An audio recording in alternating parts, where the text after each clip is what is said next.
How's it going, everybody? Welcome back to JR Takes. Just got the R today as my counterpart Jonah is sick, but gonna do a little NFL scouting combine preview from the Seahawks perspective as the combine is starting today, the 27th. Um, the drills and the actually interesting stuff isn't going to be starting until Thursday, March 2nd, with the on field workouts beginning. But we got player interviews going on. They're doing some medical examinations and all that kind of, overlooked stuff that actually ends up mattering quite a bit as teams get into their scouting process a little more. So I'm going to just kind of go through a position by position players to watch list for the Seattle Seahawks perspective, as according to some shit I saw, the Seahawks have the second highest amount of draft capital in this class. So they're going to have a chance to make a lot of swings at these players. So getting right into it, uh, first and foremost, the quarterbacks. The Geno Smith situation is still unresolved, and within a few days of this video being released, it could be resolved. It could, drag into the summer for all we know. But it's, as of right now, a big unknown. The Jets have even come out, well, reports have come out and said that the Jets would be open to a Geno Smith reunion. So we can't rest our laurels on Geno Smith returning long term for Seattle. And frankly, I think there's a large amount of the fan base that isn't even interested in doing that. So a couple guys to keep an eye on. I don't think Bryce Young is going to be available for us at all unless we trade up for him, which, given the state of our franchise, I don't think that's a wise move. So unless a freak fall happens for Bryce Young, he's going to be long gone, probably by pick 3 even. But a couple names to watch there are C.J. Stroud, Will Levis, and Anthony Richardson. C.J. Stroud is definitely the most pro-ready of these three. I think would be the consensus take by most people. At his combine, probably just want to check out the 40-yard dash. He's not known for his athleticism, but he's much more mobile than a guy like, I don't know, Jared Goff or something, who some people have compared him to. But the guys that have the most to gain from this and who may catch the interest of a guy like John Schneider would be Will Levis and Anthony Richardson. Definitely the two biggest arms in this class. Both guys can sling it 60 yards or more with ease. I think they're going to really have all the highlights at this combine. So once again, I mean, you can't take away too much from guys running around in shorts and throwing footballs against air defense, but it's an opportunity for them to show off the speed and the arm strength. So those are the guys I think at 5, or if a crazy fall happens, 20, you could see the Seahawks maybe taking a quarterback. Guy like Hendon Hooker, who in my opinion is the only other quarterback in this draft besides those already named who are worth drafting. I don't think he's going to be doing anything besides interviews at the combine, given the ACL tear. So yeah, my big name to watch of that group there is definitely Anthony Richardson in the scenario where we re-sign Geno, because he's going to need a year or two to sit. But my God, his athletic ability is just absurd. There's never really been a guy quite like him. But then moving on to running backs. Bijan Robinson is a freak. This is a guy who really doesn't even have anything to prove at the combine, so I'm not really sure what he's going to do, if anything. And probably not a guy the Seahawks are even going to be considering taking, and I think a lot of people would actually be upset if they took him, because you're likely going to have to spend the number 20 pick or the second round pick on a guy like Bijan Robinson. But a couple names to just throw out there in the running back group. We got Israel Abanikanda out of Pittsburgh, a guy that's 5'11 and 220, but you're going to want to watch his 40 time, because I think he's going to crack the 4.4s at the least. That's a guy who may be there in rounds 3, 4, 5. This is a pretty solid running back group. We're definitely going to need to pick someone up with the likely departure of Travis Homer. Rashad Penny's got injury history. He's also an unrestricted free agent, so I would definitely lean towards taking someone like him, or a Devin Kane, or a Chase Brown, Charbonnet out of UCLA. These are all guys that I think can definitely play a role on the team in 2023. But not too much to say about the running back group. Wide receiver is sneakily a big need on the Seattle Seahawks roster, in my opinion. You got one of the best duos in the league in Tyler Lockett and DK Metcalf, but behind them, you really have a bunch of question marks, and you don't have anyone that I think would be a wide receiver 3 on most other teams in the league. So, one guy I kind of have circled, or I guess a couple of guys I have my eye on at the number 20 pick, if we choose to do so, would be a guy like Jordan Addison or Zay Flowers is a very intriguing prospect. Excellent slot receiver with potential to be an outside receiver. He has shades of Antonio Brown. And then obviously another guy who's going to be in that range is Jackson Smith-Njigba out of Ohio State.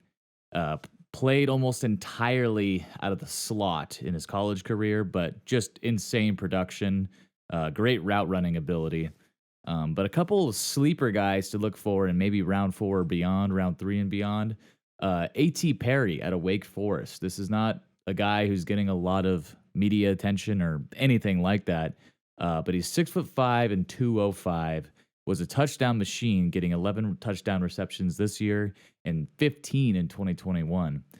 So solid production and good size at the position. There's not anyone on the Seahawks roster right now at the wide receiver position that's 6'5". So you got to think with Tyler Lockett getting into his advanced age, he's probably looking at moving into a near full-time slot position in the coming years. So it'd be nice to get another receiver on the outside that has some good size. Moving on to the tight end group, a lot of people have called this the best tight end class in the last decade or so. It's not really a position of need at all for the Seahawks. We had one of the better tight end rooms in the league last year, but one guy who I would not be opposed to them taking just because of his absurd measurables is Darnell Washington. You're gonna have to keep an eye on what 40 time he clocks in at, but 6'7" and 260 plus pounds, 270. I've even heard some people say he's gonna weigh in at. This guy could legitimately line up at offensive tackle and succeed. He is in the 99th percentile of size at the tight end position. And also, he's got great hands and route running and just, looks to be like a Gronkowski-esque prospect coming out of Georgia. So that's the one guy who, out of this draft class that the Seahawks brought in, I wouldn't blame him for it. Moving on to the offensive line. So not really a big need to go after a tackle in this draft, and this isn't a particularly strong draft for tackles. So it's a good thing that we nabbed 2 of them last year, and now we have the cornerstones at that position. But a couple names in the interior are Steve Avila, I don't know how to say it, out of TCU. Solid guard prospect. We recently re-signed Phil Haynes to a 1-year deal, but I would certainly not blame them for taking a swing at 1 or 2 more offensive guards in this draft, just because beyond him and Damian Lewis, we really don't have that much depth at the position, especially with the likely cutting of Gabe Jackson coming up later on this offseason. I think that contract by Phil Haynes pretty much signed Gabe Jackson's release forms. But the most important position on the line that the Seahawks need to attack this offseason, whether it be the draft or outside the draft, is center. And they're in luck because there's a couple of really good, intriguing center prospects in this draft. Most notably, John Michael Schmitz out of Minnesota. This guy was just lighting it up at the Senior Bowl. One of the better offensive line prospects, period, and just someone that could really help our team. And frankly, it's a position that the Seahawks have ignored since the days of Max Unger. You can't keep putting Band-Aids on a clear issue in the interior O-line. But beyond him, there's Luke Whippler out of Ohio State, another intriguing prospect, and Joe Tittman out of Wisconsin. These guys are all somewhere between rounds 2 and 3, more than likely. Some people have Michael Schmitz going in the first. It's really hard to tell. I mean, you had Tyler Linderbaum last year, who was, in some people's eyes, top 10 player in the draft. He nearly slid into the 20s before he got picked up by the Ravens. So Then going back to a guy that Seahawks fans are constantly kicking themselves for us not drafting is Creed Humphrey out of the 2021 draft. Second rounder, bottom of the second round at that. So you can usually grab a quality center in one of those two rounds. But if they get out of this draft without those two guys or one of those three guys I mentioned, it's gonna upset some people. So moving on to defensive linemen, not going to spend a whole lot of time talking about the obvious two and Jalen Carter and Will Anderson. Consensus 1 and 2 top two players in the draft for sure. But this is a deep edge class, and there's some good interior defensive linemen, which is probably even more of a position of need for the Seahawks. So a couple guys to watch are Brian Breesy out of Clemson. Just a solid, angry, probably would be a 3-4 defensive end in our scheme. Then another guy who I'm intrigued by just because of his ridiculous size is Siaki Ika out of Baylor. Just a monster that we could slide right into the nose tackle position and fill a need that, it's probably not a first round pick type of need, but right now it's Brian Monet or making Al Woods keep playing football into his 40s, essentially. Another guy I have my eye on is Kalijah Cansey out of Pittsburgh. He's a little bit undersized as a defensive tackle, 3-4 defensive end, but he just has insane production and pass rushing prowess. And also another undersized defensive lineman out of Pittsburgh in our division, Aaron Donald, has proven that it can be done at a smaller size. So I'm not too worried about it. Lots of good edge prospects in this class. One guy that some people have mocked to us at 5 is Tyree Wilson. He's got an injury that it's going to keep him out of the combine. So he will only be there for interviews, I believe, this week. But one guy who may rocket up draft boards if he runs better numbers than he's expected is Lucas Van Ness out of Iowa. Really good motor and production out of Iowa, but probably going to run more in like the 4.8s or 4.7s. So if he can crack that 4.6 range, he may be someone to go after if there's a trade down or something and Seahawks end up going back to 10 or so. Moving on to linebackers. Inside linebacker, off-ball linebacker, definitely need for this team. Jordan Brooks is coming off an ACL injury. He's not going to be available more than likely at the start of the season. Cody Barton is a free agent, and I think a lot of people are just content to let him walk. So one guy I have my eye on is Jack Campbell out of Iowa. Just kind of like an old-school linebacker. Reminds you a bit of Brian Urlacher, one of those types. And the main reason why I'm interested in him is his run defense is great. And our run defense was abysmal last year. So definitely would fill a need and hopefully tackle some damn running backs. Another guy is Diane Henley, a local guy at Washington State University. And then one more name, a couple more would be Drew Sanders and Noah Sewell. Drew Sanders is a bit undersized for an off-ball linebacker, but just an intriguing prospect and apparently very good at rushing the passer. Trenton Simpson is another name to throw out there, but you might have to spend the 20th overall pick on Trenton Simpson. And after the Jordan Brooks thing, I'm just not really high on spending a first-round pick on an inside or off-ball linebacker. I don't think it's a great use of draft capital.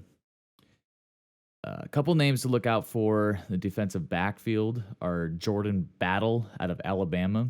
Probably going to be a mid-round safety prospect, but just a solid football player. And, with Jamal Adams' injury history and with the age of Quandre Diggs, it's probably something you want to take a swing at in the middle rounds. Brian Branch is the consensus number 1 safety in this draft. Going to be a top 10, top 20 player without a doubt. So probably not going to be in a Seahawks uniform anytime soon. Another guy for day 2 to keep an eye on at this combine is Sidney Brown out of Illinois. Just a really, really solid player. There's a couple cornerbacks that are likely going top 10, top 20. one of them being Christian Gonzalez out of Oregon. Um, Pete Carroll has never spent a first or even second round pick on a cornerback. So him and Devin Witherspoon, another really highly rated prospect, Joey Porter Jr. out of Penn State. These guys more than likely aren't going to be selected by the Seattle Seahawks, but just always intriguing to see the top cornerback prospects go to work. But Kaylee Ringo out of Georgia, classic Pete Carroll, 6 foot plus, 200-pound plus corner, maybe available in the second or third rounds. And that would be really interesting to pair him with Tariq Woolen and just have outstanding size and speed at the position. So wrapping up the cornerback group, that basically summarizes the guys that I have my eye on as we're heading into the draft season for the Seattle Seahawks.